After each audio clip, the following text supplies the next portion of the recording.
The frontal lobe is the largest component of the cerebral cortex, located on the outside of the brain at the front, directly behind the forehead. The cerebral cortex is the last part of the brain to develop, undergoing substantial changes during puberty, young adulthood, and to a lesser degree throughout life. The frontal lobe is very important for multiple functions crucial to survival. First, the frontal lobe includes the most important location for controlling voluntary movement, the motor cortex. The motor cortex directs all voluntary movement. A map of the human body exists on the motor cortex. This map is used to direct movement in different parts of the body. In other words, each part of the body that can move is represented in a different location on this cortical map known as the homunculus. The left arm is controlled on one location of the motor cortex. The right arm is controlled on another location on the motor cortex. The legs, hands, face, tongue, every part of the body that can move is represented at a different location. If brain surgeons stimulate electrically a portion of this map, it will cause movement in the corresponding portion of the body. This movement control map is dynamic, changing with experience, growing larger if greater control of movement of an area is needed. For example, professional soccer players have large foot maps, and surgeons have large hand maps. A second crucial function of the frontal lobe is that this is where we generate speech and other forms of language output, such as writing and producing the signs of American Sign Language. These functions occur in a location of the frontal lobe known as Broca's area, the major language output region, which includes speech. So this is where we speak and where we write. It turns out that if you learn more than one language as a child, you will have 2 or more separate Broca's areas, one for each language that you speak. Damage to Broca's area causes Broca's aphasia, in which an individual can no longer find the words for speech.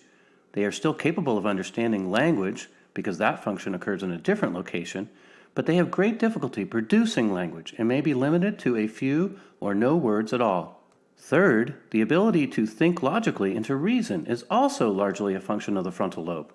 When people are engaged in difficult, or for that matter, any logical task, such as selecting the correct answer to a quiz, a region of the frontal lobe, known as the dorsolateral prefrontal cortex, is highly activated. This region is very important for solving any type of complex problem in school or elsewhere. The fourth and final function of the frontal lobe I'm going to discuss in this video is the function known as impulse control. This function is crucial to our ability to make decisions in ordinary life, in our interactions with others, and to plan for the future.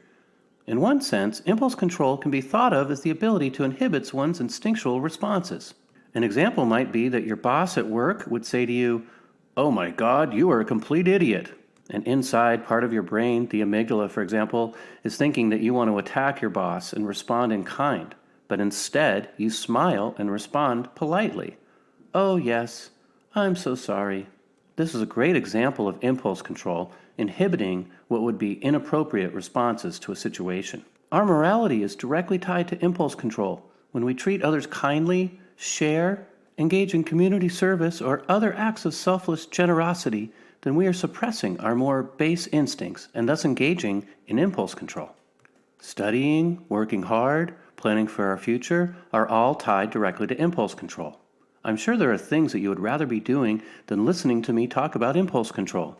For example, hanging out with your friends at the beach, sipping a cocktail, but instead, here you are, controlling those impulses so that you can learn, do well in school, and hopefully have the career that you want. Impulse control is tied to delaying or preventing gratification of our urges, not eating that extra piece of chocolate cake, not cheating on our partner with that attractive somebody else. Making good moral decisions. In many ways, you might say that impulse control is directly related to the kind of person that we are. Are we kind, honest, supportive, generous? Or are we completely out for ourselves, unkind, dishonest, stealing when possible? This would reflect lower impulse control. Notably, teenagers have lower impulse control than at other times in their lives, and it has been shown that during this period of brain development, our brain does not have good impulse control functioning, causing teenagers to often get in more trouble than earlier or later in their lives. Alcohol and certain other drugs diminishes our impulse control. We may decide to be sexually promiscuous or cheat on our partner or get in a physical fight or drive, even though when we are sober, we are completely against all of these things. On the bright side, impulse control is a function that we can continue to grow throughout much of our lives to become better people, and it is one of the functions of the brain that peaks for many people much later in life, in their 50s or even in their 60s.